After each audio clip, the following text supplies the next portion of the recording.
Ahoy! Shirking Heals got nerfed and it's the talk of the town. And I'd like to talk about how strong this nerf really is, if Shirking Heals is worth running at all, and how it compares to other options now. In case you missed the nerf, the values of the heal itself are unchanged. It's still 250 health and 1.5% of your maximum health. However, the cooldown is increased from 5 to 10 seconds, so it procs half as often.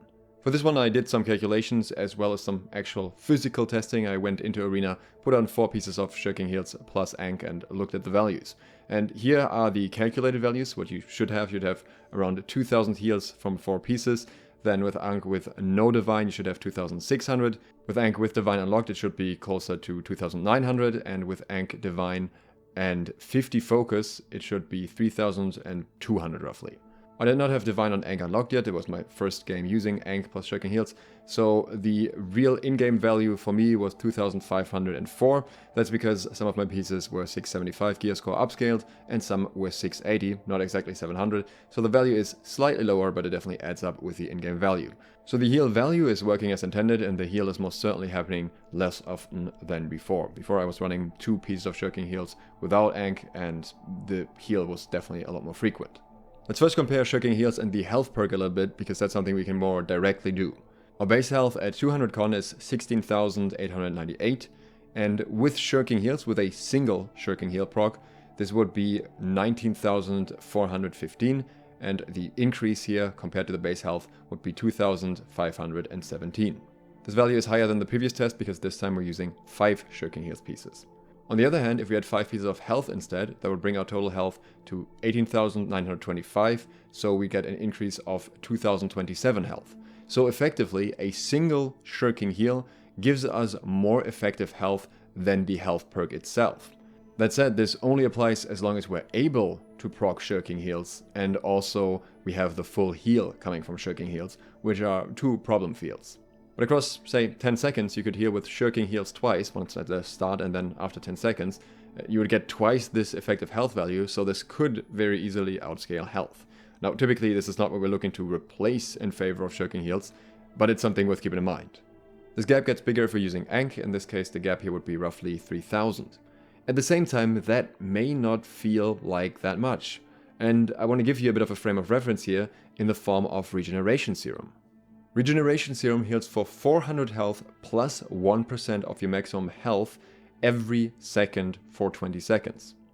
In 5 seconds, a Regeneration Serum heals you for 2,844, so almost as much as Shirking Heals with Ankh, and that kind of relativizes the whole thing a fair bit. What should be clear at this point is that if you have a healer without you, the value that you're getting out of Shirking Heals isn't particularly high. I think Shirking Heals is very much a perk you want when you don't have a healer near you, so in any war scenario, for example, I don't think it has much value anymore. But to fully understand how Shirking Heals compares to other defensive perks, we need to actually look at some effective health tables. Effective health is when you're not only factoring in the health itself, but also the defense that you have, so how much damage you can effectively take from different sources. For example, if I have onyxes in my armor, I have thrust protection, and I have enchanted ward on my armor, then my effective health against a bow basic attack would be much higher than against a mage fireball. Now all the perks that you're seeing here, like Shirking Fortification, Elemental Aversion, Enchanted Ward, are somewhat difficult to measure against Shirking Heals because they are not bound to the same time limit. Shirking Fortification has a 4 seconds duration, but other than that, most of these have permanent uptime. The effective health any of them provides in vacuum is basically always how much damage you have to deal to them to 100 to 0 them. So if they're healing up in between, it would increase their effective health further because of the mitigations they have and so on. I'm not going to go too deep into that, but just to give you a basic idea here, we're going to look at Shirking Fortification, which I think is the most comparable to Shirking Heals because it also affects everything. It also comes from dodging. It also has a timer tied to it. And as you can see here, it also has fairly high values, so it's definitely on the higher end of what's possible in terms of overall mitigation, though of course the uptime is a concern. But for this comparison, we're going to assume maximized uptime here. We're going to assume that every hit that hits us is hitting us while Shirking Fortification is active. We're assuming equal gem split here. We're assuming that the enemy has a 30% base damage increase. They can often have more than that, but it doesn't really matter for our calculations here. And we're assuming a 25% crit damage reduction, but we're not looking at crits. Our default effective health in light at 200 con would be 19,853.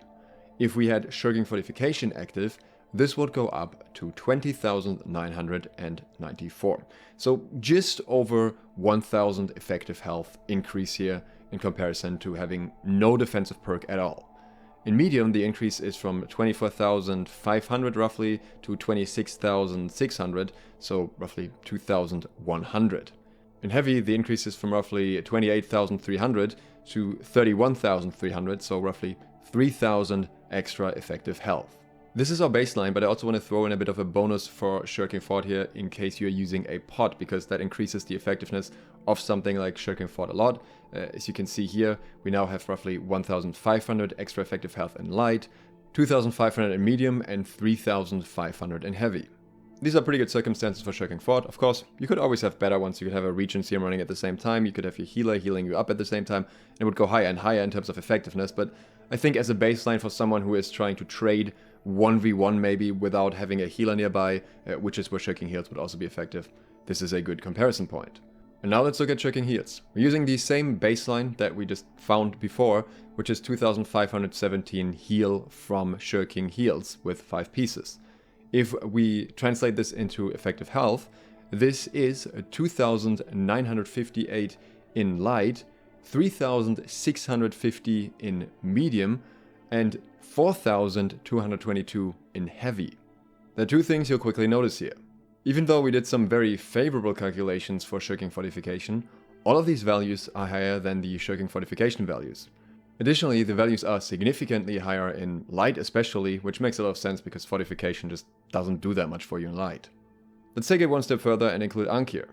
In this case, in light, the extra effective health we're getting from Shirking Heals is 3,500, in medium it is 4,338, and in heavy it is 5,019. So the heal values that you can hypothetically reach with Shirking Heals are still extremely high, and that probably explains why they went so heavy-handed with the Nerf. However, that doesn't mean that this is the healing you get. First of all, there is Enter-Heal, and Enter-Heal is going to be a little bit more popular now that it actually counters healers. But also, I'm going to let you in on a little secret here. The average PvPer does not care about Enter-Heal in any PvP game ever. Yes, at the top end you will find players that utilize that because they understand how good it actually is, but there are a lot of players that go into their favorite PvP mode and just want to see the biggest damage number possible. And since Plagued would reduce this number because you have less damage numbers to work with, they don't like it. The Plagued buff itself also doesn't affect you because this is not outgoing healing. The much bigger problem, I believe, is proccing Shirking Heals at the wrong moment. Because what happened to me frequently is I would proc Shirking Heals at the wrong moment when I just had lost a little bit of health and would not get the full value out of this heal. And I think that's a huge problem because previously that was fine, you would survive 5 seconds and then you get the next one, and now you are on a 10 seconds cooldown. And you can't really not dodge just to not proc Shirking because you need to dodge a lot in most fights. And that's in my opinion where the on-paper numbers crumble the most. Yeah, you can technically heal for an insane amount, but it may just not happen because you may just have healed for 500 instead. It is relatively unusual for you to spend a lot of time in New World on half your health bar so you can always make full use of Shirking Heals. Sometimes you will be super low, but then maybe you have anti-heal applied to you, and sometimes you will be near full health and proc it by accident almost. And that makes this a bit of a conversation of not putting all of your eggs into one basket. If you have a mixed profile of defenses, maybe some Shirking Fort, maybe some Elemental Aversion, maybe some Enchanted Ward, and maybe some Shirking Heals, you will run into this issue much less. Lately I've been running 2 Shirking Heals pieces, no Ankh, just to see what it feels like, just to try it out a bit, and I think that was a nice amount. You just get 1000 extra heal here and there, and that can't really overheal that much most of the time. So you get hit a bit, you take a little bit less damage from that because you have more mitigation perks otherwise, and then you heal back up a bit and you get the extra mitigation on top of that. So I think there's value in that. Likewise, if you have actually crafted good Shirking Heals pieces and not just used the one from arena rewards that have other mitigation along with it, so for example something that has Health, Enchanted Ward and Shirking Heals, which can all be crafted together, that would still be very valuable in my opinion. If you run a couple of pieces of that, then an artifact, probably some weapon perks or armor perks that you want, and then maybe some of the new pieces next patch with Elemental Aversion and Enchanted Ward from Frigid Dawn, I think you can have a very balanced defense profile, and I don't think all of the good gear that you crafted with Shirking Heals would be entirely wasted. What I don't believe is a good idea at this point is what I was basically doing in this arena match, which was just running all of the PvP set pieces with Shirking Heals as well as Ankh. It's just too much deep committing into this one thing that may work or may not work for you. And obviously the less pieces of Shirking you're running, the less value you get out of Ankh, again, unless you are with a healer.